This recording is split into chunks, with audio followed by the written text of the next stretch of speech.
On passe au sport. Promis, la chronique de Jean-Luc Roussy assure, mais d'abord, retour sur une victoire, celle du team moulinois Wiltaïs Racing au bol d'or hier. Un team unique, des bénévoles et des jeunes en insertion uniquement. Et c'est une aventure qui dure depuis près de 20 ans. Reportage Christian Darneville, Bruno Liberto. La coupe du centenaire de la course trouvera sa place à Moulins dans les locaux du team Wiltaïs Racing. Après 10 participations, l'équipe remporte son premier bol d'or. Je n'y crois toujours pas. C'est incroyable, c'est une joie immense pour notre équipe. Je suis tellement heureux. Merci aux gars, merci à l'équipe. Et le pilote sud-africain n'est pas le seul à ne pas croire à ce qui arrive. 1h30 avant l'arrivée, la Ducati numéro 6, en tête quasiment depuis le départ, casse. La moto 333 de Wiltaïs passe de la 3e à la 2e position. Les écuries d'usine ont plus de chances de gagner. Nous, on est considérés comme un des meilleurs teams privés, donc on est tout de suite en outsider derrière eux, et voilà, maintenant la course n'est pas terminée. Des outsiders qui dès le départ se placent parmi les 10 premiers. C'est l'expérience, déjà 25 courses d'endurance de 24 heures pour le team moulinois. Outsider aussi parce que l'équipe est un savant mélange de professionnels, de jeunes en insertion et de bénévoles.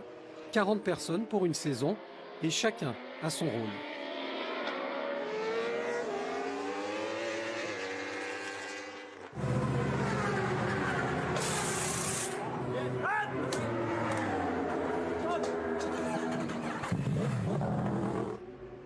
Ça s'arrache un peu, mais bon. Comment ? Ça s'arrache un peu, mais c'est bon.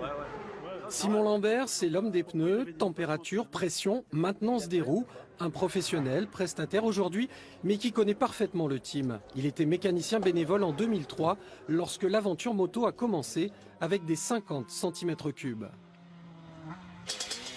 Nous, on était avec nos petites mobylettes, on voyait ça de loin, ça nous faisait rêver. Puis maintenant, on est là, donc ça, c'est beau. On avait quelques doutes.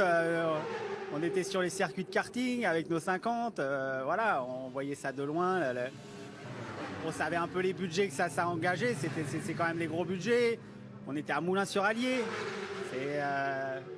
C'est pas une ville de moto particulièrement, hein. C'est pas un fief de motard. Puis voilà, on y est quand même, donc ça c'est beau. Ça c'est beau, ouais. C'est une belle réussite. Au départ, un projet éducatif imaginé par le jeune directeur d'un foyer d'hébergement. Les motos ont grossi depuis 1000 cm3 désormais. Les titres se sont succédés, champion de France, d'Europe et même du monde. La recette est toujours la même, emmener des jeunes sur les circuits. Au bol d'or, 6 d'entre eux préparent un CAP de mécanicien, 2 sont en chantier d'insertion. Abdoulaye, lui, est bénévole, premier contact lors d'un stage de découverte des métiers. C'est une grosse ambiance. Parce qu'il y a des pilotes qui sont sympas. Ils sont cool avec nous, on rigole, ça j'aime bien. C'est quelque chose que j'aime beaucoup, les motos en plus. Ah, on s'est pas arrêté, hein. Toute la nuit. On faisait ramener. Vous n'arrêtez pas comme les motos. Hein. Ouais, comme les motos. En tant qu'ils roulent, on est là. Sur la piste, la course à élimination se poursuit quelques minutes après la Ducati numéro 6. C'est au tour de la Yamaha 77 de rentrer au stand, chaîne cassée. Lorsqu'elle repart, la Yamaha 333 de Wiltaïs a 3 tours d'avance. Il reste moins d'1 heure de course. La victoire est exemplaire. On a des professionnels avec nous, il le faut, ils sont là pour enseigner, pour apprendre. Puis on a des jeunes qui viennent passer un certificat de qualification professionnelle, mais aussi des personnes qui sont en réinsertion, qui viennent reconquérir leur estime de soi, leur confiance en soi. Quel meilleur exemple ils ont aujourd'hui. Oui, on est capable de tout. Oui, ils peuvent être capables de tout. Oui, tout est possible. Preuve qu'il ne faut parfois pas grand-chose pour modifier une trajectoire.